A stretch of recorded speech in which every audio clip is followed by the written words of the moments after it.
So I just got diagnosed with at the age of 29. So let's talk about it. As far as I can remember, I was always struggling with school. Like, I can't read. I mean, it's not that I can't read, I just can't really focus on reading because when I try to read, it would go like this. Atticus turned and saw my generous target bending over her bushes. He pushed his hat to the back of his head and crossed the street. Morty. Morty? Who's Morty? Atticus turned and saw my generous target bending over. Morty, he called. I thought I'd better warn you. You're in considerable peril.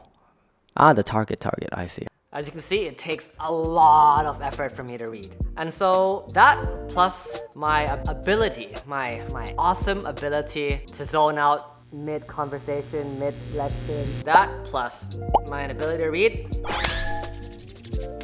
you get a failing grade. So in elementary school, I was failing 2 of my class. I think it was math and English. And these 2 classes I was doing really bad in. So bad that my parents got called in.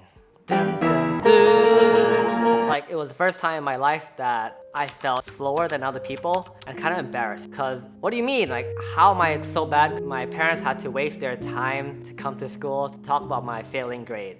But with that, they decided to put me into cram school and my grades got better. But you know what the funny thing was that I couldn't focus in class, but I can focus on things like bowling. I think by age 12, I was going to the bowling alley after school for 1 or 2 hours. I got so good that I could basically do this.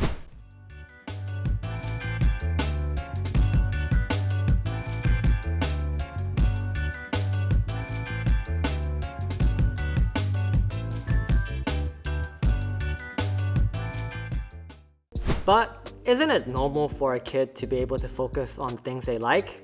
So fast forward to college, it was the first time able to live outside of my parents' structure. But living outside means a lot more freedom.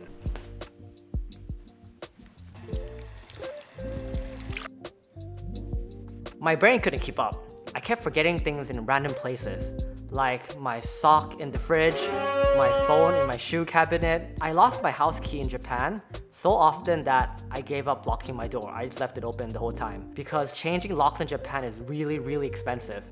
I think almost $200. Grocery shopping was a pain in the ass because I would go into the supermarket thinking I need to buy 2 things: all-purpose flours and toothpaste. Oatmeals, no. Rice. I can't find it. Where is it? Flour? Corn starch, not glutinous rice flour, all-purpose flour. Let's go home. And then I get home and be like, wait, I forgot to buy toothpaste. But if I'm going again, I probably need juice too, right? Fruit juice. Ooh, fruit juice, I found it. And by the second time I'm back, I'll be like, fuck, I forgot my toothpaste again, and make the 3rd trip back there. And it would be like this so many times. It got so bad to the point that when there are more than one thing in my head, I gotta write it down in my notes. And you can see it right here. But then, like, when I lived in Japan, it didn't really matter because the supermarket was a 10-minute walk from my house. And I like walking after school, so it wasn't really a problem. The tipping point for me was YouTube. Something I want to do. The one thing about YouTube that I hate a lot is editing. When I edit, and if a clip turns out not the way I imagined in my head, or there are shots that I thought would be really good for the video, and when I start editing, it looks really crappy, my brain refuses to find a solution to it, and it freezes. I would not be able to edit anymore. My body really refused to go back. It doesn't want to go back and edit. And I tried many things to work around this, like setting a tight deadline, because I think I work better under pressure. Tight deadlines forces me to sit and edit even though my brain doesn't want to, but then again, this doesn't really work. I end up burning myself out really fast. And you can see this in my posting schedule, where I would post a few videos and disappear for half a year, post a few videos, disappear again. Luckily, during the same time when I was feeling down, my friend Koharu opened up to me about her experiences with her ADHD as an adult. And she told me that adults with ADHD that are not too severe goes unnoticed because we function okay to some level. It worked up to a certain point. You'll start having burnout cycles, which was exactly what I was going through. And that small push made me decide to get my first diagnosis in Thailand. But it was a little weird. Hi, I think I might have ADHD. Yes, ADHD, very common, very trendy. Don't you want to ask me some questions? You lose focus? Yeah, but you procrastinate? I mean, sometimes. You play your phone a lot? Wait, doesn't everybody? Confirm ADHD. Wait, that's it? Very clear, very severe. Premium ADHD. Take this.